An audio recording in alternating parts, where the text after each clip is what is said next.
Medellín tiene con qué. Bueno, hola, ¿cómo están? Muchas gracias por escucharnos. Este es ya nuestro segundo podcast. Hoy estamos en el estudio de Brian Sánchez, que nos prestó muy amablemente este espacio tan espectacular, lleno de arte. Y tenemos una invitada maravillosa. La vez pasada estaba con Jorge Melguizo tomándome un café. Hoy estoy con Rocío Pineda tomándome una cerveza, tomándonos una pola y conversando sobre muchos asuntos. Rocío es una mujer muy importante en la historia de los derechos de las mujeres. Yo quiero aquí hacer un poquito de trampa y leer un poco lo que construimos. Rocío es investigadora social, especialista en investigación social de la Universidad de Antioquia, con estudios de maestría en género, sociedad y políticas de la Facultad Latinoamericana de Ciencias Sociales de Buenos Aires. Ha sido coordinadora del área Mujer Trabajadora de la Escuela Nacional Sindical del 92 hasta el año 2000, directora de Derechos Humanos y Derecho Internacional Humanitario de la Gobernación de Antioquia 2001-2007, secretaria de las Mujeres de la Alcaldía de Medellín 2008-2009, secretaria de Equidad de Género para las Mujeres de la Gobernación de Antioquia 2012-2014, cofundadora e integrante de la Red Nacional de Mujeres, Red Colombiana de Mujeres por los Derechos Sexuales y Reproductivos, Mesa de Trabajo Mujer Medellín, Ruta Pacífica de Mujeres, actualmente parte del equipo asesor del programa Mujeres Digitales de la Gobernación de Antioquia. Hace una columna radial semanal en el noticiero radial local en Medellín y participa en foros, conferencias, paneles, conversatorios y demás sobre temas relacionados con el desarrollo y empoderamiento de las mujeres, la igualdad de género y derechos de las mujeres y temas relacionados. Rocío, ¿cómo estás? Gracias por aceptar nuestra invitación. Bienvenida. Gracias, Daniel. Salud. Salud. Muchas gracias por la invitación. Es para mí un gusto y un privilegio. Espero no defraudarte en este podcast. Yo estoy seguro que no, porque Rocío es una excelente conversadora. Eso también es una cosa que tengo que decir. Con Rocío me pega unas tertulias que yo siempre, ahora que te invité a este podcast, yo decía, juepucha, es que yo debía hacerle 1000 grabaciones a las conversaciones que tuve con Rocío antes, porque Rocío siempre es una máquina para contar historias y tiene muchas historias muy importantes. Y yo quiero empezar preguntándote un poco ¿por qué terminas tú metida en el tema de los derechos de las mujeres? ¿Por qué se convierte eso en tu causa de vida, si se puede decir así? ¿Y cómo fue ese primer camino? Bueno, después de tantos años de vida y mirando en retrospectiva, digamos que son hechos, contingencias de la vida de los seres humanos. Yo fui una niña entre 4 hombres durante 5 años.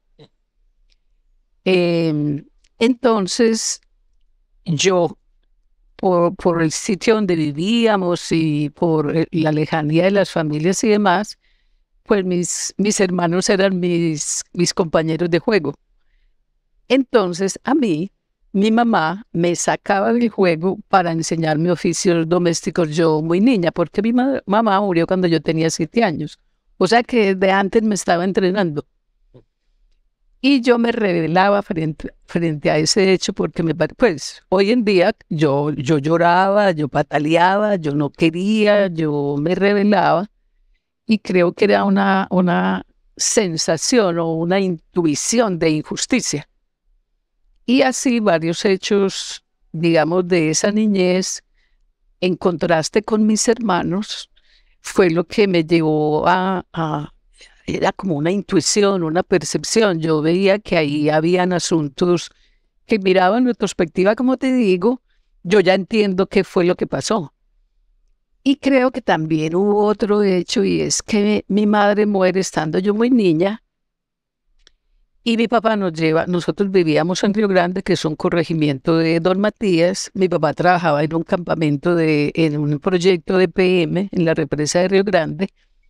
Entonces las poblaciones de estos proyectos son lo que llaman poblaciones flotantes, que no tienen un asidero en un lugar X, sino que tienen unas condiciones muy particulares. Y mi papá nos llevó, al morir mi mamá, y ya en época de estudio nos llevó a Villa La Ceja. Y allí yo pasé de una escuela laica, financiada por EPM, mixta, sin uniforme, a un colegio de niñas con uniforme regido por monjas. Entonces era un contraste muy grande que yo iba registrando. Creo que tengo una memoria fotográfica importante y esos registros van influenciando tus pequeñas y grandes decisiones. Entonces ahí, cuando llegamos ahí a La Ceja, que era un pueblo súper conservador, tenía no sé cuántas comunidades religiosas. Yo creo que tenía más comunidades religiosas que población. Seguramente. Y entonces los mandatos con las mujeres era impresionante. Entonces no podían usar pantalones, no podían ponerse vestidos escotados, en fin, se tenían que cubrir la cabeza. Entonces para mí, ver esos fenómenos que no los había visto, eso lo registré y empecé, en la medida que fui creciendo y estudiando, a hacerme preguntas por qué la vida de las mujeres era tan distinta. ¿Y cómo empezó el activismo? O sea, ¿por qué tomas, cuál fue tal vez ese primer acto público o la primera, no sé si protesta o la primera actividad donde cuestionaste públicamente el estado de cosas? Yo pienso que era una búsqueda personal, o sea, yo tenía preguntas. A mí no fue que me dieron un taller o asistí a una conferencia y entonces se despertó en mí un interés, no. Pasaba primero por mi cuerpo, es más, todavía sigue pasando. Yo primero siento y luego pienso. No al contrario de lo que, es decir, yo existo y luego pienso. Entonces,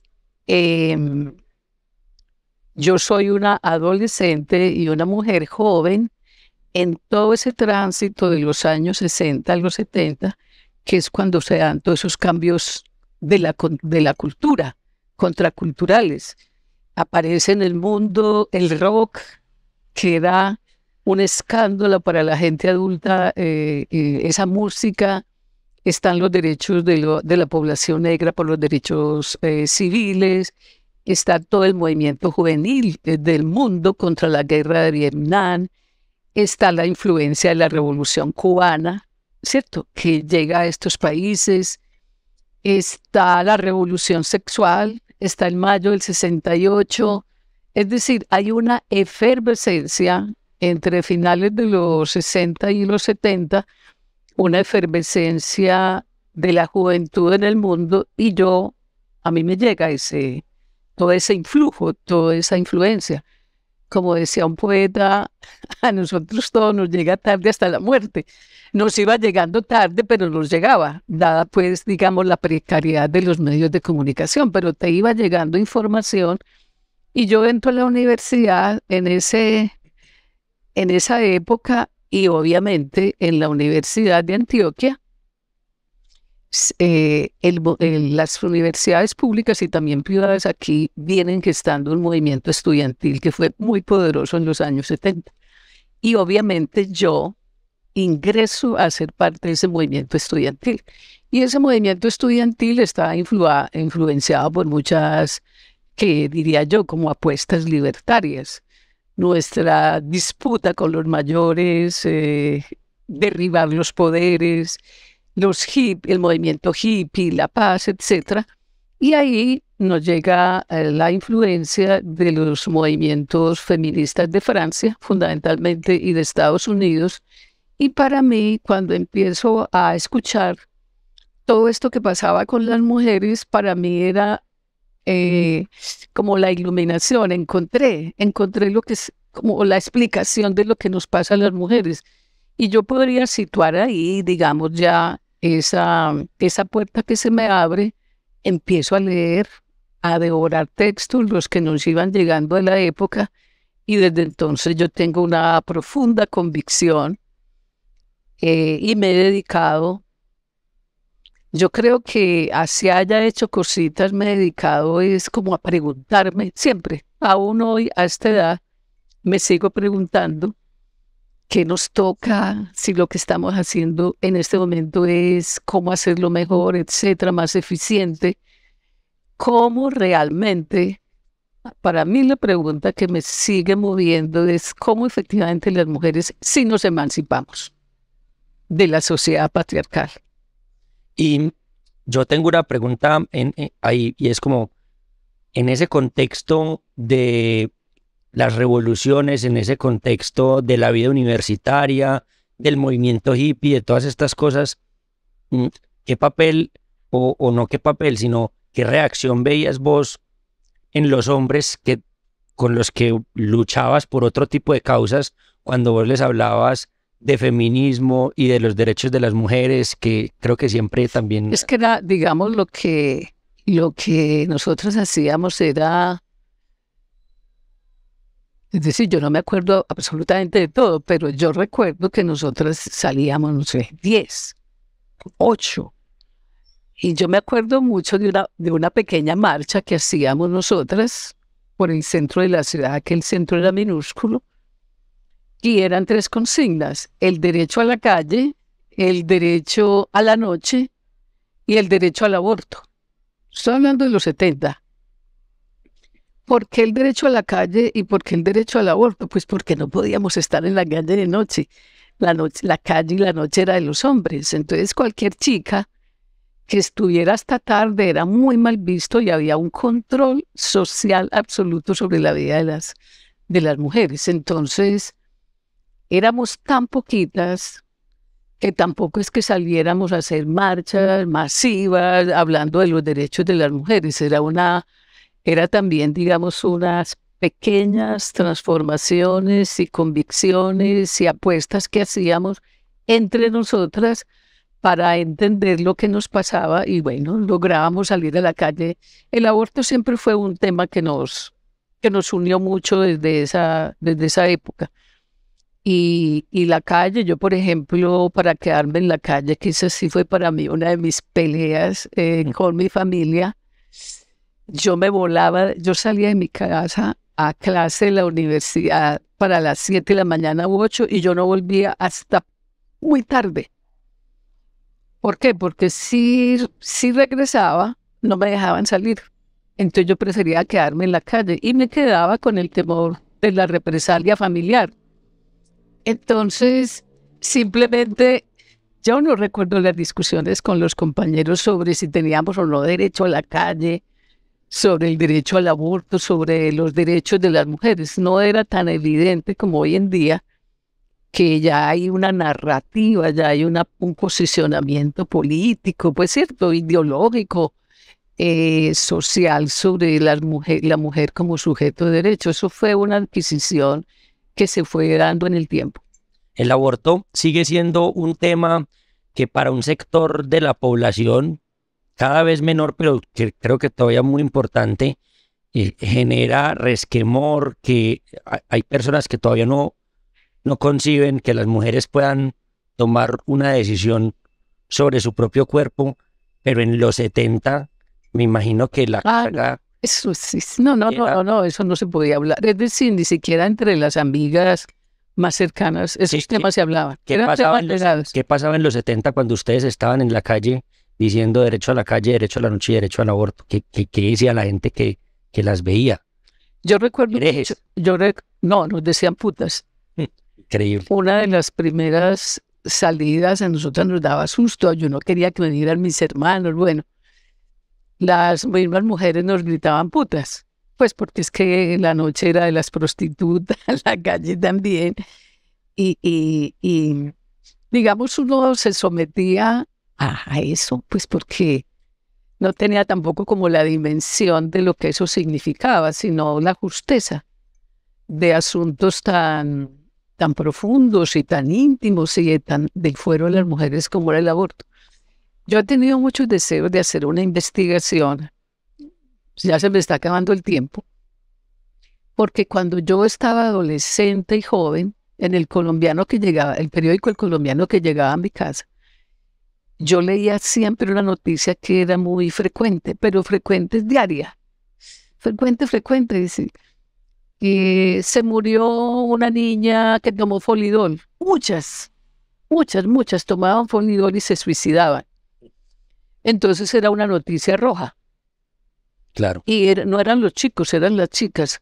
En la medida que yo fui comprendiendo la dimensión y la profundidad de lo que significaba la decisión de la interrupción de un embarazo en una sociedad que se oponía radicalmente, que no tenía ningún tipo de servicio, pues creo que muchísimas mujeres no tenían otra alternativa que acabar con su vida.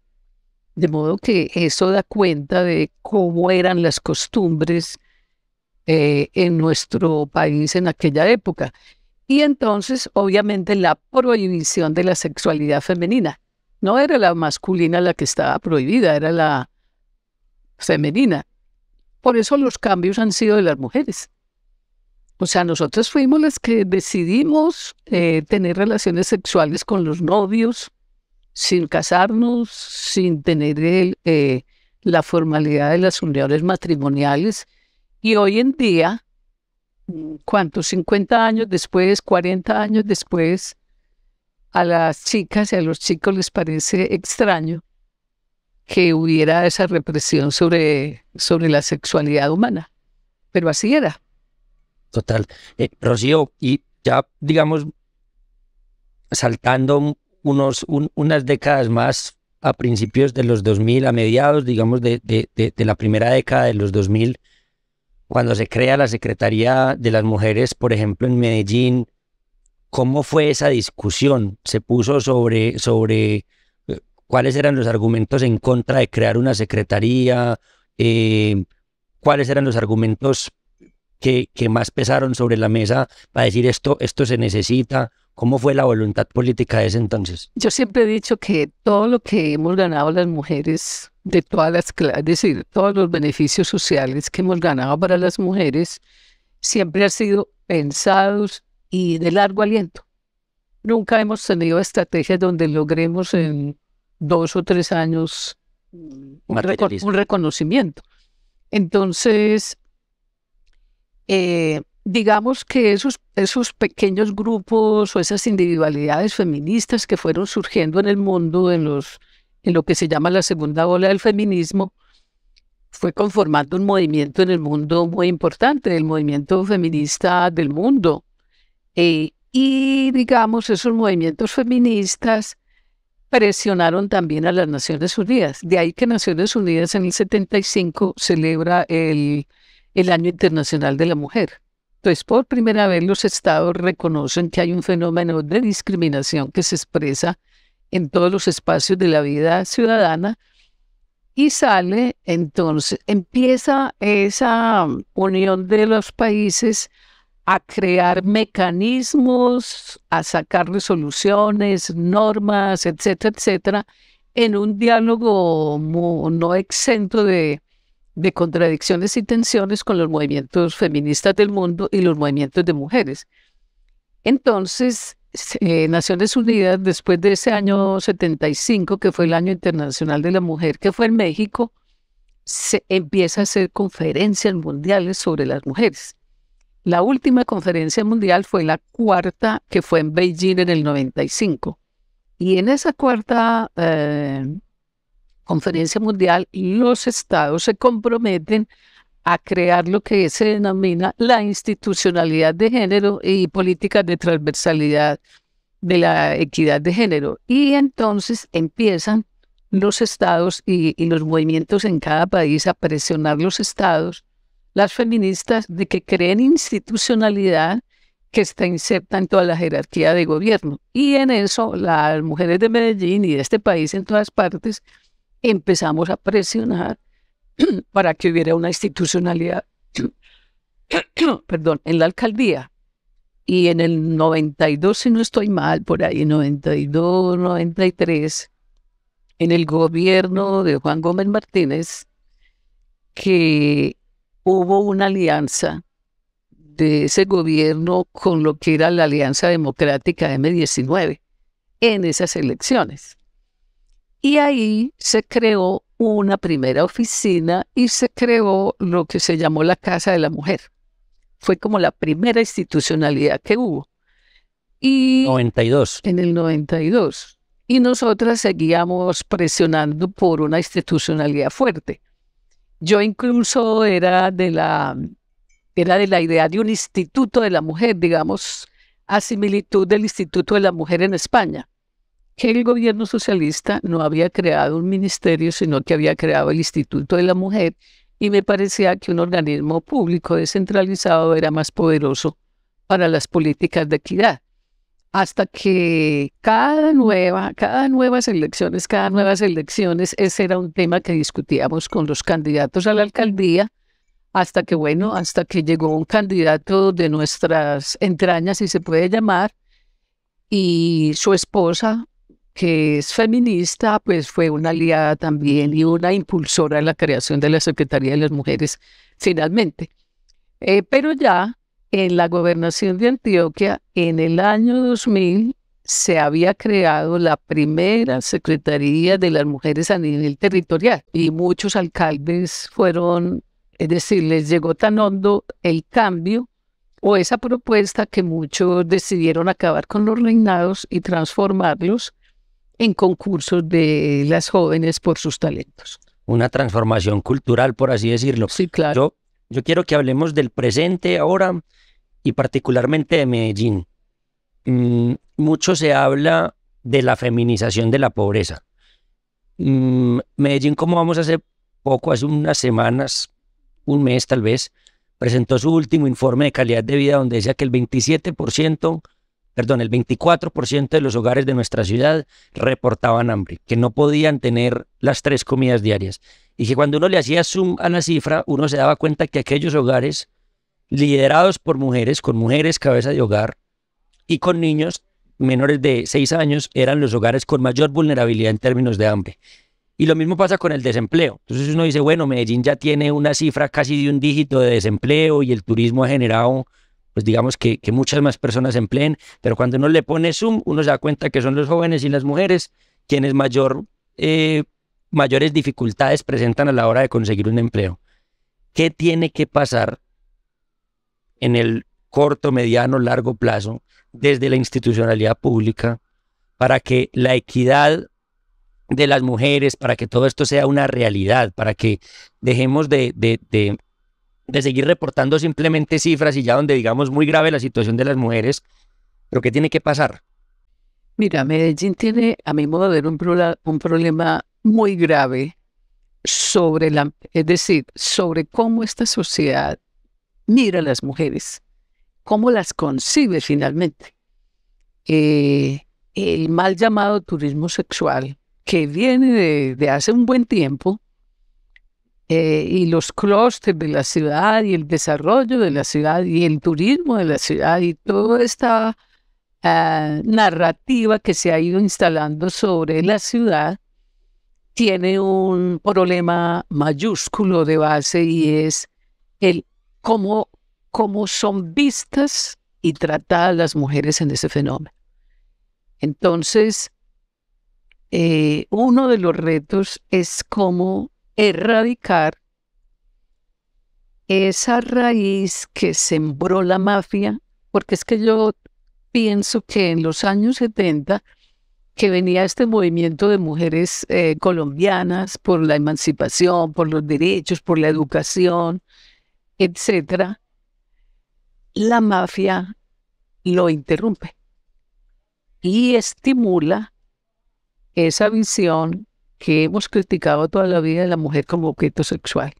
Y ahí estamos enredados como sociedad, porque alrededor de las mujeres como objeto sexual, como objeto comercial, como objeto de trata, de delitos tan graves como la trata, el abuso sexual, el comercio sexual, ahí hay un problema que genera pobreza en las mujeres muy grave, que genera violencia, que genera maltrato, que genera pobreza, exclusión, y bueno, yo creo que una cadena de problemas.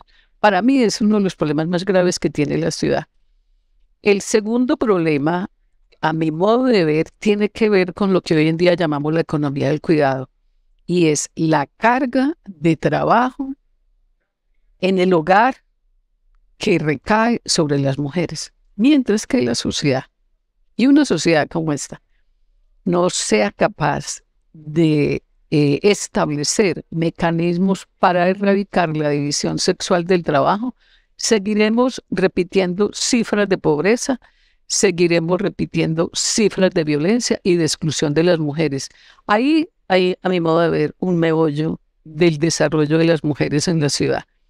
El trabajo de cuidado no remunerado que se da en los hogares ya, digamos, la pandemia lo destapó, pero no hemos hecho nada.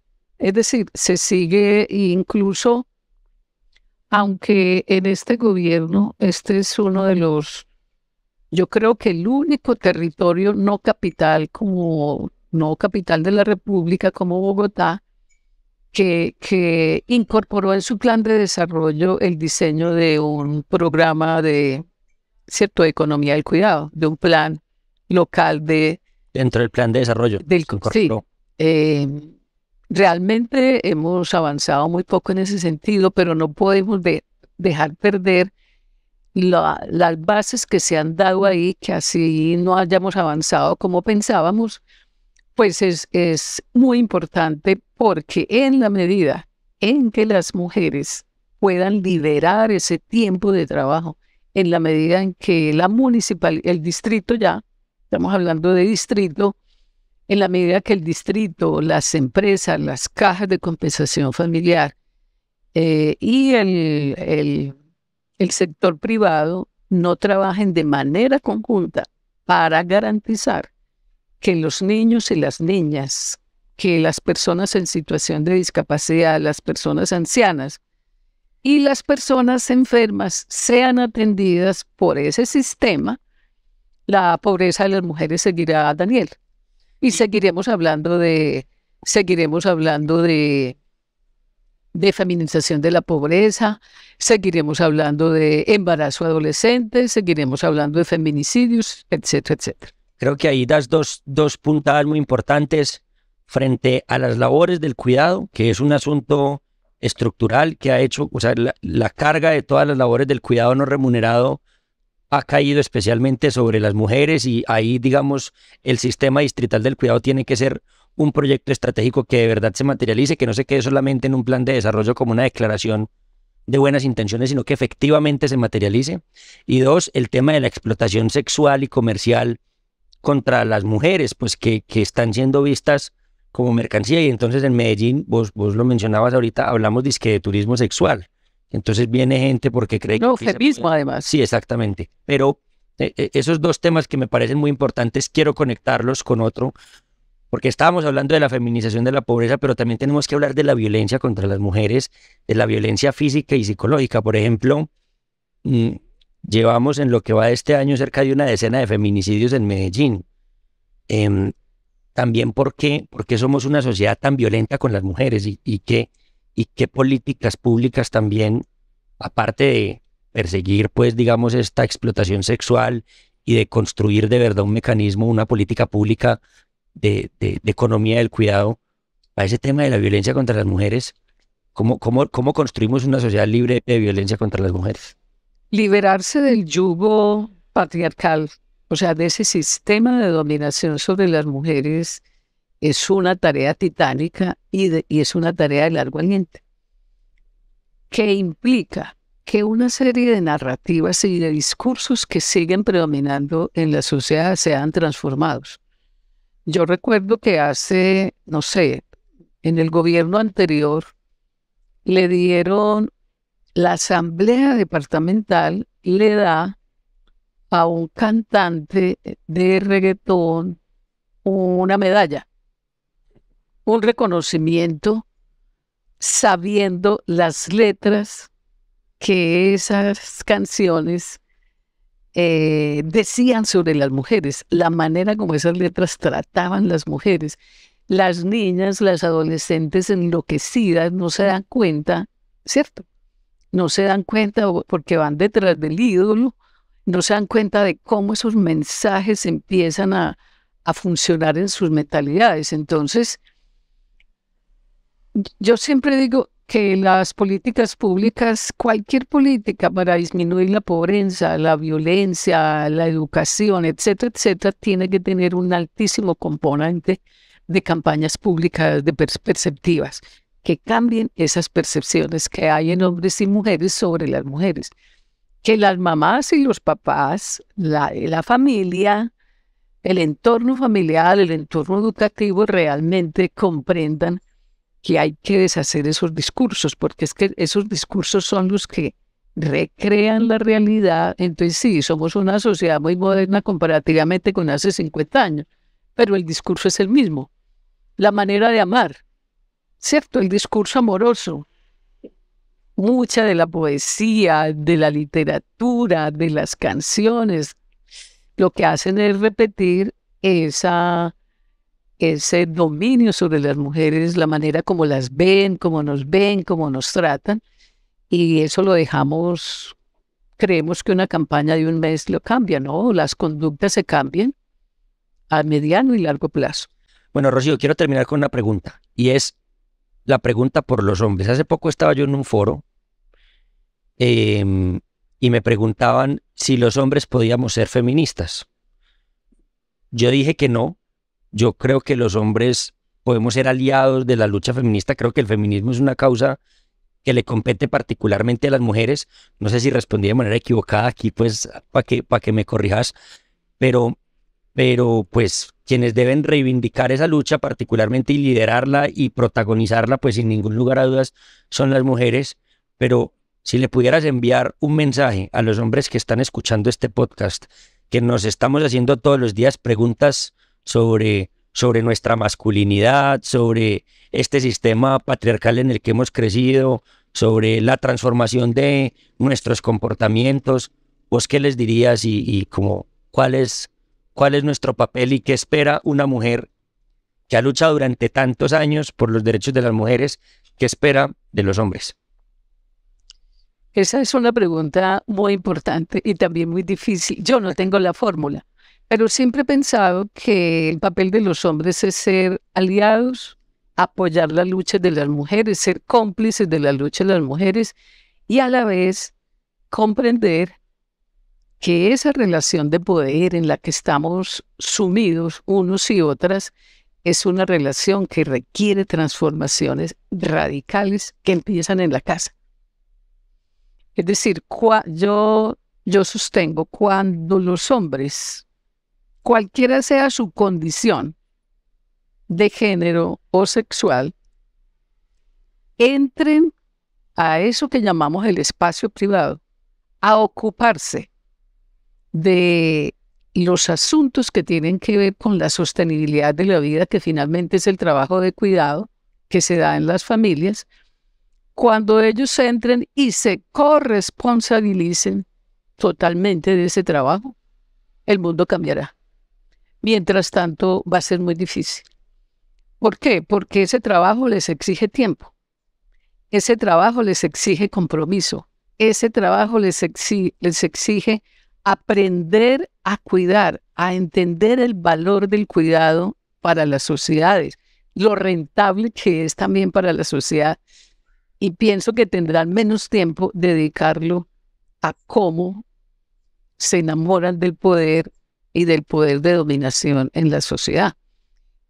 A mí me parece que por ahí hay un camino para que los hombres le aporten a la sociedad lo que les corresponde en esa historia de tantos privilegios en detrimento de la vida de las mujeres.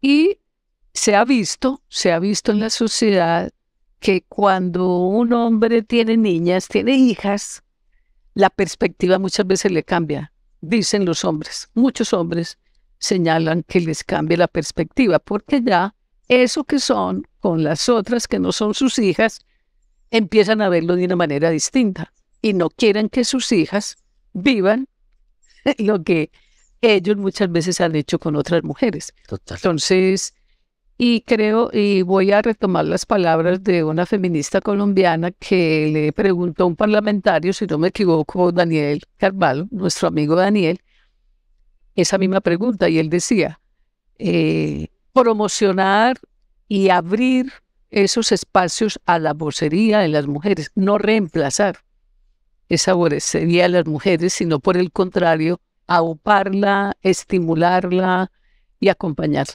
También decía Carvalho que el papel de los hombres no es ser feministas, sino antimachistas. Sí, claro. Dejar de ser machistas. Así es. Sí, sí. Pues Rocío, muchas gracias por aceptar nuestra invitación a este podcast.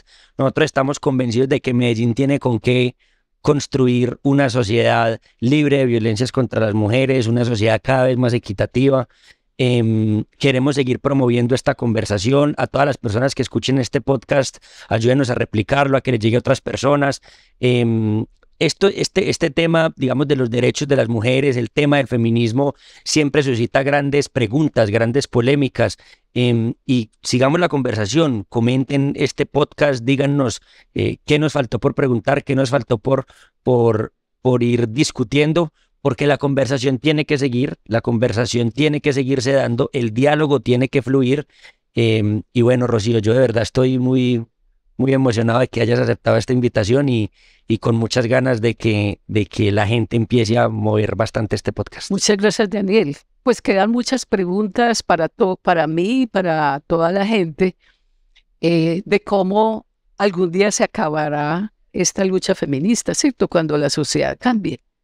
Cuando no sean, es decir, cuando el hecho de ser mujer u hombre no importa en la sociedad. Así es. ¿Cierto? Entonces, hasta allá tendremos que seguirlo haciendo. Esperamos que mucha gente se siga sumando, que las nuevas generaciones de jóvenes, que yo también siento que hay cambios, hay de todo. Jóvenes que cambian, jóvenes que reproducen los patrones tradicionales, etcétera. Pero yo soy optimista, yo soy una optimista realista. Pienso que el mundo que viven hoy las chicas es 1000 veces mejor a pesar de los nuevos problemas que hay a como yo lo viví cuando era niña y cuando era adolescente. Bueno, muchas gracias, ayúdenos a compartir este podcast, muévanlo bastante, síganos en las redes sociales y mantengamos abierta toda esta conversación. Un abrazo para todos y para todas. Muchas gracias y buenas tardes. Medellín tiene con qué.